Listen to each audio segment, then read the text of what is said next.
All right. Hey, everybody. Welcome to Morning Sam, Morning Ralph. This is the podcast for restaurant technology professionals. And I'm really excited today because we have a true consultant that's been doing this for a long time. He's a restaurant coach, an entrepreneur, and a former executive at places like Barmetrics and Bacardi and Anheuser-Busch. We have here Matt Rolfe. And here's the thing about Matt. I'll let you speak in a second, Matt. But, you know, the success of most high performing hospitality team really starts at the top. And one of the things that I've learned a little bit about following Matt and looking at his book, I'll be transparent here. I did not fully read the book yet, but I'm gonna. Yep. But I love the ideas that it presents. But it all starts at the top in leadership. Matt, welcome to the program. Thank you. I'm so psyched to talk about leadership and hospitality. Thanks for I'm being really, here. Thank you so much for the invite. Obviously, very passionate about the conversation, but happy to share any experience that I have, all the successes, and more importantly, more failures. Hopefully, to bring some value to the audience. Well, terrific. Hey, where are you calling me from? Where are we talking? I am currently in Toronto, Ontario, Canada. I have the blinds in my home office pulled, so the light looks good, but it is currently snowing outside. It is freezing out. Yes. But I'm in Canada. It'll be frozen for a bit, but we'll warm up here soon and get those patios open. From your lips to God's ears. I'm Boston here, and we are frozen as per usual. So all is right in the world today on this January day. So, Matt, you transitioned from working with brands like Bacardi and Anheuser-Busch and to founding a global company focused on restaurant profitability. So, what's sort of how did you transition from that executive role into being a consultant doing what you're doing today? Yeah, and I really appreciate the question and reflecting now. I was just doing something this morning that was 20 plus years ago, I think 22 years ago, 25 years ago. But when I was working, I worked for Bacardi and transitioned to Labatt. One thing that I learned, Labatt is owned by Anheuser-Busch here. And one thing that I learned is I had all of these partners and clients that had full restaurants that were selling a ton of my beer and we were paying them lots of money and they were going bankrupt. And I didn't understand it. I'm like, how could they be number 1 to 5 district, not territory, but a team of reps, 10 to 12 reps? They're on the top 5 list. And when I go meet with the owner, I always say back then it was usually with a cigarette in one hand and a drink in the other, and met them really with where they were at. Not about me, but where they were at. They were struggling. And I ended up meeting I became really good friends with one of my partners who owns 6 restaurants. And he had a friend of in Australia that was helping restaurants become more profitable. And he pulled a little bit of the Steve Jobs thing on me, which I didn't know at the time because I hadn't read the book. But he said, "Are you going to sell bubbly water for the rest of your life? Are you going to sell beer?" And I thought, in my 20s, 24 years old, selling beer was pretty great. That's right at the top of the list, I'd say. It was pretty great. But I go back to this heart-wrenching story where my number 1 client closed their bar and I watched him, and this is a little bit more vulnerable, fall into addiction, lose his marriage, and lose his house. That has stuck with me. It still brings emotion to my eyes. 20. It's still a friend. And I couldn't understand that I supported that through bad advice. Again, it served my needs of selling beer, but it didn't serve the client. So there's a company out of Australia. We brought it to North America. We tested it in my partner's locations. He's one of the top restaurateurs I've ever worked to. First 6 months, we put over $800,000 to the bottom line of his restaurants. Wow. But what I realized was we were coaching profit, but we're really coaching behavioral change. How do we get a human to do something different to create a different result? So to fast forward, I ended up owning a profit consulting firm that was focused on inventory. Inventory wasn't my passion. People are. So about 9 years ago, we split the companies. There's a team that runs the profit company, highly successful. Up here in Canada, it's called Results Hospitality. And then I branched off to starting coaching leaders and leadership teams on how to get the leader right. Because if we can get the leader and the team right, if I could put 100 grand at the bottom line of a restaurant, we could have a multiplier impact if I could get the leaders right. So that's a long-winded journey from selling beer to putting it across the table from a leader, teamer on a stage. How do I help you be the leader you want to be to serve your restaurant? Well, yeah. So with that in mind, it seems like one of the key ideas that you're always talking about is this concept of personal development, right? Yeah. And how that can unlock so many different things for you as somebody on a team, but also particularly for leaders, where how important is personal development for leaders? I mean, Mhm. what's the path that they need? Where do they start, Matt? Yeah. And I think it just goes back to the opportunity. And somebody positioned a question to me years ago and said, Matt, are you the leader that you need to be in 6 months? And to back up the story, I'm somebody who grew up with a learning disability. My guidance, I failed grade 1 and failed grade 3. I was told in going into grade 9 that I wouldn't graduate high school. Hmm. I was told to go find alternative employment, which that was a nice way for a guidance counselor to say at the time.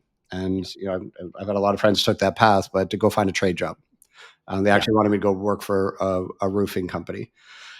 So I really struggled with learning until I found the hospitality industry and somebody put a book in my hand. I hadn't read a book from cover to end until I was 25.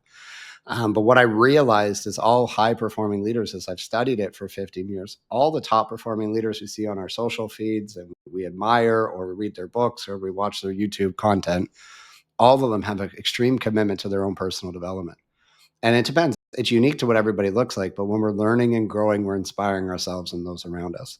Yeah. And when I find a leader who's stuck, it's usually because they've got away from serving others and not necessarily focusing slightly on their own development, whatever that Yeah. looks Yeah. Well, I think one of the best traits of a leader is their ability to, well, of course, I think any leader should be in some ways inspirational.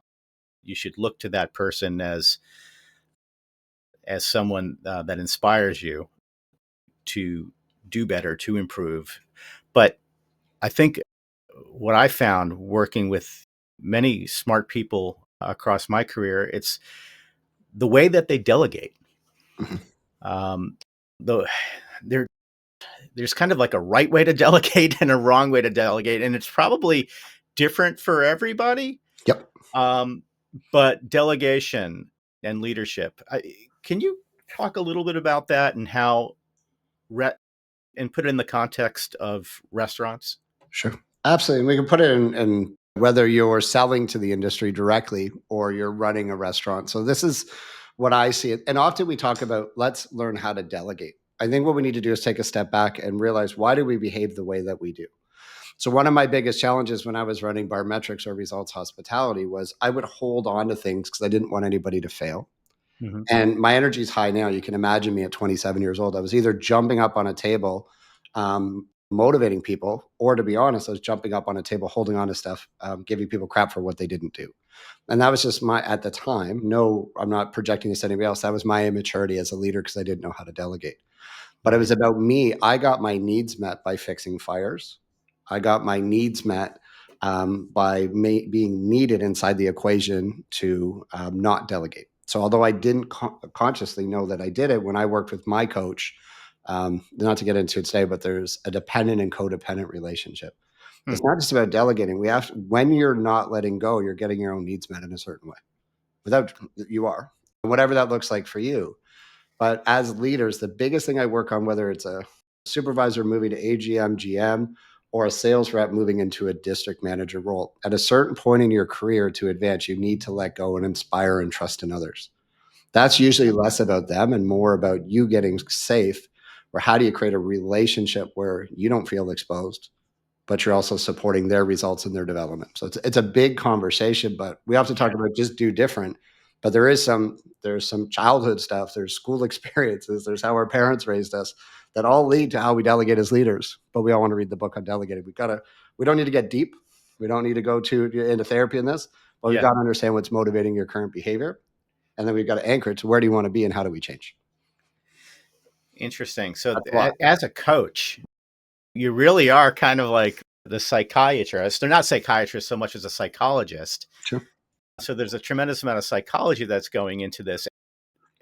And I think you kind of alluded to the idea that um, the path is not necessarily, there's no step one, step two, step three. Like those steps may be different for everybody in terms of leadership development. Yeah. And yeah, Absolutely. Yeah. And I think it's when it comes to your own development or viewing yourself as a leader, it really comes in creating gravity to who do we want to be? What's the relationship we want? What's the yeah, balance we want? So to ask yourself the questions, and as humans, we're really simple. 80% of us move away from pain, 20% of us move towards pleasure. I move away from pain. My want is to make sure that we cannot make it hurt as much before we change as leaders. Oh my God, I'm like right there behind you. I'm running towards away from pain like a Yeah. crazy person. All right, let's talk about the book a little bit. You Can't Do It Alone. Yeah. Awesome title. Nothing could be so true. But what inspired the book for you? I mean, and how would you frame the key takeaways that somebody would get from as a reader? Yeah, part of it was growing up with that learning disability. I can't really write or spell. So and we started the book before the pandemic. I say that kiddingly, but there's some truth Yeah. to it. So part of it, prior to the pandemic, my coach was pushing me to say, you're getting exposure to all these incredible leaders. Every single leader has patterns. Some patterns work for us and some patterns don't. He said, you have the ability to share your experience and exposure to a larger audience. And I said, why me? How could I write a book? Who would read the book? Everything the publisher said you're going to go through. My want wasn't to sell books. It wasn't a goal to put it on a shelf or go to a Yeah. conference and sell 1,000 books. We've done that. That's great. Do the covers ever get broken? It depends. My want was if we could get key messaging to break a book down into simple chapters where you can read it front to cover, just something that relates to you. So hopefully the experiences that I've had or the exposure I've had to the leaders around me, those experiences could help the industry, because there hadn't been at that point, there wasn't a lot of books coming out for our industry. There are some incredible books that have just Right. come out. Wogadera's book being legendary, but other great thought leaders that you might have had on your show or will have on your show. But there really was a lack of content and really instructional context when we started that journey. So you put the book now, the context around this, of course, is the restaurant industry, right? So it's one thing to want to improve as a leader. It's another thing entirely to do it inside the context of one of a really complex machine that is a restaurant. So, who would you say that this book that the concepts that you're putting out there are best for? Are these for restaurant managers? Are these for people that are these owners, investors, the servers? I mean, who should read this book? It's a great question. How we design the content or any of the coaching materials, we look at it, just as if you're selling to the industry or supporting your guest, we have different avatars. So my Mm, core client that I work with is a multi-site restaurant group, usually 5 to 50 locations. A lot of the content in the book is designed to still connect and engage with the hospitality entrepreneur. So how does the senior leader, and it's not necessarily educating them, it's putting tools in their hands to remind them things they know so we can educate the people behind them or the people coming up. The okay. next stage is who are the leaders? So whether that be director or general manager, the goal is at a certain point, as we shared earlier, you have to stop doing and you have to start inspiring. But Okay. sometimes it's not just our voice that does this. We need tools, processes, along with our consistent communication and voice to create the change. So the idea was owner, and then we have this manager range, and then anybody who's passionate about the industry. Again, we didn't mean to sell books, and not to go much too into it. We've sold thousands of copies of the book, and most of those Mm, people, I have no idea where they are, but I love the messages. And it's not about reading all the pages, but what's the one aha that allows you to act differently to get the results you want and deserve? Whether that's the book, mine, content, your content, we want yeah. to create change. How do we inspire someone to act different? Yeah, and that's often that's the hardest part of it all, right? Is to do something different and or rather to change. Yep. And so I'd imagine that there's an equation there. There's being a leader and taking care of the demands of others, right? Mhm. You're overseeing others. You're in a lot of ways you're responsible for the success of others. How do you take care of yourselves? How are you coaching leaders to take better care of themselves while they're taking better care of their teams? And I think for me, that was a hard lesson. The book was done, but the pandemic was still thriving. And my phone was ringing every day from leaders that were struggling. And I've always been someone who had some development and working on myself. But I got off a call with one of my largest clients who was really struggling, and he didn't share that type of tone. And it was just back to back for weeks calls. So I hung up the phone, and I'm like, wow, he really had a breakthrough there. As I looked up, and I was living in Calgary, Alberta at the time, I could see the mountains and the snow caps in front of me. It was minus 30 and freezing. But right after, I felt tears roll down my face, and I keeled over on the ground, and something I've never had, I had a full panic attack. And when I step back from that, it's because as a leader, I was at serving everybody else. As a leader, everybody had boundaries with me, but I didn't have boundaries with, I didn't think I deserved to have boundaries with them.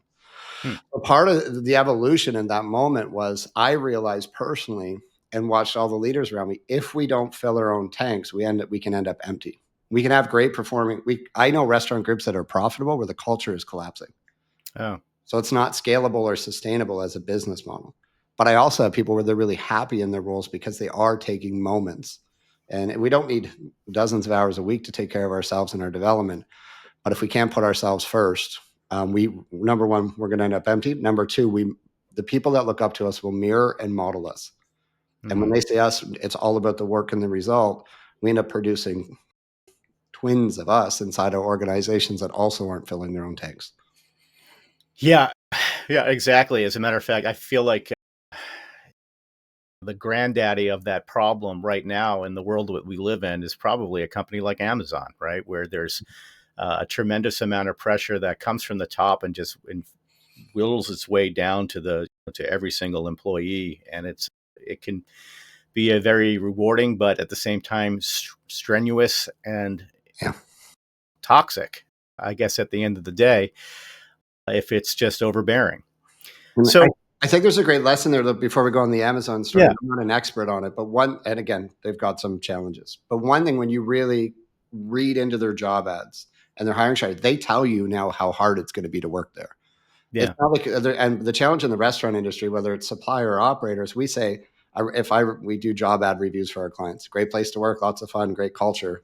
They all read pretty much the same, but often that's not true. So I'm not voting for Amazon here in any way, shape, or form.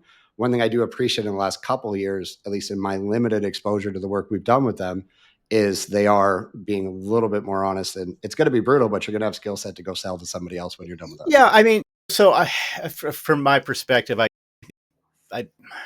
I somewhat apologize to Amazon for just throwing their name out there, but the reality is that there are certain aspects of that company, and there are many like them that have this, let's say, purposeful consolidation, a year-end 100%. consolidate, right? So you're constantly managed. Leaders are always managing people to squeeze out the least performing people, 100%. right? Right. So you could have a 6% of your employees, you got to manage them out. And to Uh, back you up, that's why I left Anheuser-Busch Labatt. For 3 years in a row, I watched them let go senior leaders 2 weeks before Christmas. Right business decision. The company that bought Labatt and that bought Anheuser-Busch, they're the most profitable. They make more profit than all consumer packaged good companies combined. The was this model works. InBev now, or yeah, It's actually, yeah. So they make $22 billion in profit last year. So the model works. Culturally, it didn't work for me. I said my friend had to go home to his family and say that he got let go because of a budget line. And I said, although I love the company, I can't. And again, I think they've recovered, and the management that came in, this is old generation. yeah, But it just, for me at that age and stage of my career, and I need trust. I lost trust with the company, so I left. Same thing you're saying with Amazon is we're going to make the numbers work before the people. That's kind of old Jack Welch theory that worked. I just don't know how well it works right, in today's. yeah. That sort of 1960s, 70s management style culture it's doesn't really work very well today. Yeah, Never mind the millennials, the Gen Zers won't have it. yeah, 100%. Um, you brought up one word that is, I think, a crucial element to any leader, or really anybody that you want to have a relationship with, and that's trust. Mhm. How are some ways that leaders can gain trust? And whether that be in the context of a restaurant technology company where you're managing a sales team, Yeah. or you're in a restaurant and you're a manager and you're working with folks that, let's face it, this might be their first job, this might be their second job, this might Mhm. be a part-time situation. How do you establish trust?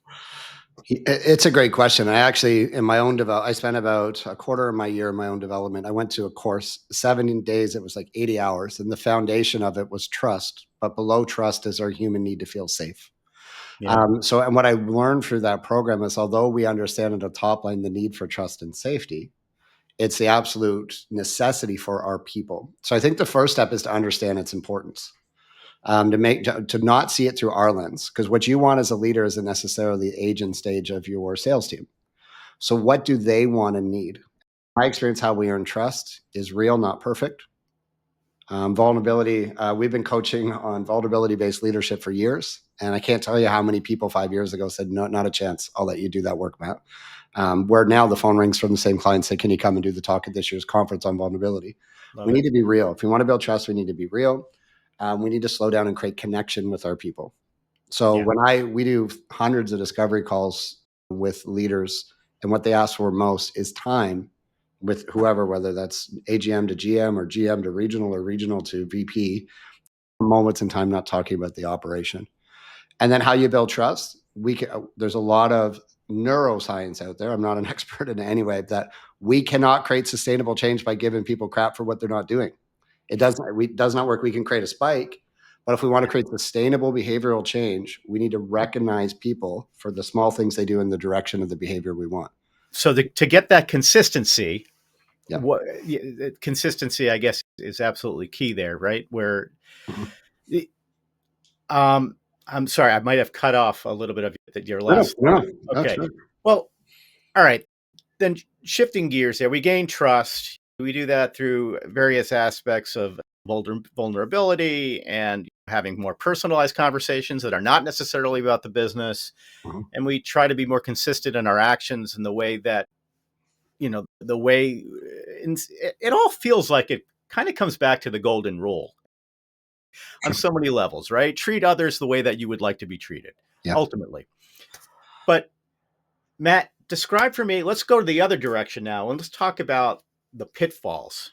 Yeah. All right. Bad Yeah. leaders that don't develop themselves, that don't have personalized development plans, that are not consistent, that do not have trust. What are the pitfalls that you see of bad leaders? What does it lead to? I think it leads to turnover. So I think we can look at the complexity of leadership and all this stuff. But when we look at the security of a team, if I look at any high performing team, there is trust, safety, development, candor. So leadership development doesn't mean patting people on the back and giving them ribbons because they came into work. We have to be real and honest. But in order to be real and honest, we have to have trust. Traditionally, what I see with leaders that might be viewed as bad or not great leaders is their stress and anxiety and how they operate is in a fear-based culture because they're protecting themselves. And in many cases, when I meet with these leaders, they're actually protecting their team. It's just not coming across that way. What ends up happening is people quit their leaders, not the tech company, not the Yeah. brand, not the restaurant. It's just in my language. We've all heard this, but they quit the direct person that they work for. And once we start losing people, we lose confidence in ourselves. So it's this vicious cycle. But some people have enough strength just to continue to force their way through it. If I could share anything with the audience now, whether you're the best sales driver in the world or you're the best restaurant operator, if you are forcing behavioral change, it's just not sustainable in today's world. I say that with all due respect, and I have a chance to work with. Last year, we worked with over 20,000 leaders. I can Wow. tell you, we can no longer do it by force. Yeah. And you can do it by force for spurts, but I guarantee it's not sustainable. That's my experience and my opinion. I'm happy to debate that with anybody that wants to, but where we want to go back, if there's a bad leader, why change? What that poor leader has done is worked for them to get to this point today. Well, if what we Right. want to do is we have to rewire the leaders, say, why should they change? Because although they know they're struggling to connect, they know they're not performing, but they know they're getting the job done. It's if we want to create change, we need to go back. Why should that leader change? Because just because they're not a great leader doesn't mean they're not a good manager. Doesn't Right. mean they don't have the right skill set. But we have to shift something in their mind to allow them to behave differently because no staff's going to react differently. If you want to change the behaviors, it starts with leadership, not with staff doing different or managers doing different. It starts with leadership. Yeah. Yeah. Let's let's change gears here a little bit and put that into a technology perspective. I would imagine that, of course, you have books and you Yep. have YouTube videos and all sorts of different ways in which you can improve yourself as a leader. But have you found any luck with certain software out there that might be good tools for people to Yeah. develop themselves? I think there's lots of tools that are coming out now, and some of them aren't necessarily new, especially if you're in the tech space. Mm, But how do we improve and optimize communication? So I think okay. from a leader, like we're going to put out a couple videos for social media. Like if you're a leader that isn't using AI technology on your something as simple as Gmail or your Microsoft suite to add value and cut time, you're missing clarity and communication. One thing that we're using now is how do we use AI twins or clones to produce video content and training. There's so many great leaders that aren't comfortable in front of camera, but we can basically, you've seen this off, you've seen all the tech coming more than I have.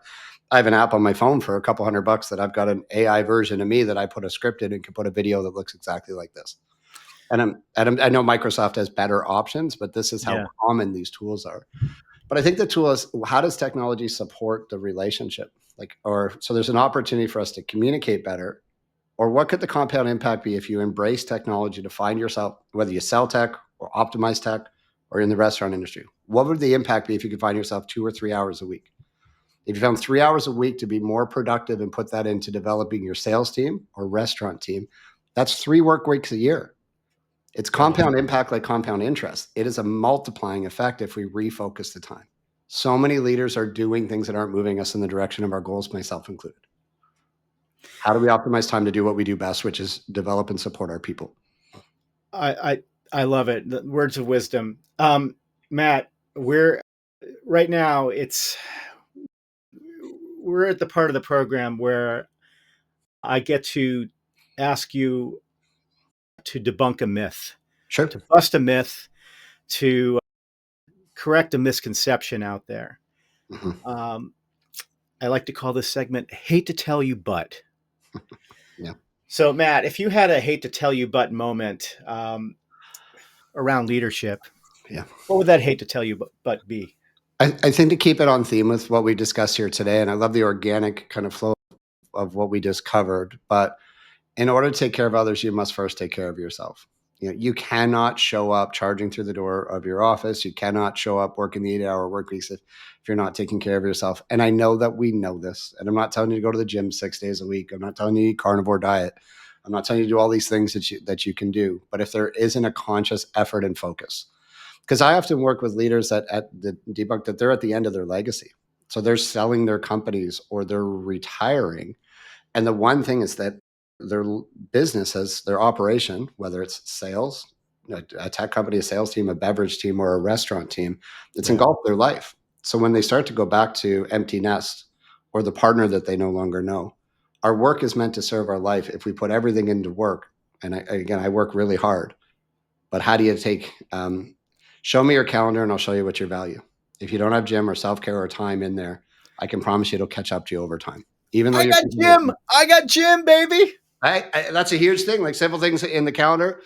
I'm somebody like currently now working. If I don't have things, I got date night with my daughter. That's cool. Nothing make me emotional here. It's just something. It is a non-negotiable in my calendar. I'm not booking a flight to talk at a conference if I'm going to miss the connection with my daughter because I missed it. I No, learned the hard way. yeah, and you learn that the hard way. I'll Yeah. tell you what. I mean, back in the day when my kids were smaller, I'd spend 2 nights a week for a couple of years in Detroit at General Motors. I used to work at an ad agency, and like our clients were Cadillac and Chevy, and I'd have to, by law, I'd have to spend a couple of nights a week in Detroit. And I did this for a couple of years because the idea was that you can do anything for a couple of years. Well, guess what? I did. And I think it was great for me from a career development standpoint. But yeah, I'm not getting I'm not getting that time back. I'm not getting that time back that I missed and that kind of sucks. And I think it's at the end of the day, it's not worth it. So Do you yeah, mind if you I have, hold there though? Like, because I think it's a beautiful coaching moment to say that the one thing as leaders and high performing leaders is we're hard on ourselves. So I can relate to you. I miss some time. I'm also at the end of a divorce with an incredible person, but we focused on our careers and not our relationship. hmm, But I think the side is how do we be generous with ourselves just a little bit longer? Like the side of sometimes when I work with leaders is that self-reflection is hard, but we're sharing our experience with others. If one person watching this invests a little bit more time in whatever area works, their dog, their pet, their kids, their yeah, family makes one more phone call to a friend, then the power of experiencing sharing so others don't go through as hard as what we did. Because I'm sure you've got great relationship with your kids, yeah. as I do. My goal is just if we can share through experiences, people can hear them better, and hopefully we can all go through a little bit less challenge. Yeah, I think that's a tremendous bit of personal development advice is to make that time. Your calendar, your calendar really is a reflection, I think, of your. What do you say? Your worth. Show me your calendar, and I'll show you what you value. Show you what Um, you value. Right. yeah. Yes. Yeah. So one of the things I've seen is the most successful people I've had exposure to, people billionaires. They are saying they at the time I remember sitting with a billionaire, Warren Rushton, worked. He was in the White House with Bush Senior and played in the NBA. Incredible person, oil billionaire. Hmm. And the one thing is, I was 3 times busier than he was trying to do a startup, and this gentleman's a billionaire, managing his schedule, meeting with a 27-year-old kid, advising him on his career. And his only advice was, "Don't miss it. Slow down." He said, "You got all the energy in the town in the world, but you're missing it because your head's down." So he said, just aside of, he said, being busy doesn't necessarily mean being successful. And that was like a punch. Eddie, his last thing he said is, "You're a leader at work, but are you a leader outside of work?" And he said, "I guarantee you're not." He said it in front of 120 other people. My face turned purple, and he meant it from a caring, loving place. We become friends after. Yeah. But that was the shake. It was like a Shark Tank like pitch. And Yeah. that was the shake I needed to be like, "Hey, head up. It's not about work success. It's about life." Beautiful. I love it. Let's close there. So for the audience, uh, you know, I'm really looking forward to reading You Can't Do It Alone. Uh, I advise all of you, if you're not already following Matt on LinkedIn, please do so. But Matt, can you just tell the audience where they can find you, where they can learn more about you, and maybe even book some time with you? Yeah. So the ability to follow on LinkedIn and direct message, we put out free content every single day. We're trying to put video content out so it lands for a different audience, but feel free to message me there. Or you can go to mattrolfe.com and learn more about the coaching and speaking that we do. And we do a lot of work with the restaurant leaders and restaurant groups, but I spend a significant portion of my year working with sales teams. So tech teams, restaurant teams, brands. We did a huge project with Cisco last year, not trying to support how to sell. How do you understand the wants and needs of the operator sitting across from you? So how do we teach a sales rep to understand our product could be great, but if we don't relate to their need or Yeah. understand their position, so if there's ever an opportunity to have a conversation around supporting a restaurant or a sales team, especially in 2025, about 40% of my year will actually be spent with sales teams this year. Because naturally, I came from sales. It's my passion. It's what I love. Hey, man, sales makes the world go round. Yep. Speaking of which, listen, if there's any way that popcorn can help you, we'll continue this conversation offline. But thanks so much, man, for being here and sharing a little bit about your story and what we can all do to become better leaders. And we'll continue to listen to you and read you on LinkedIn. So happy January. Stay warm. Thank you so much. I'll try. I'll do my best. Yep. All right, brother. Thank you. Thank you.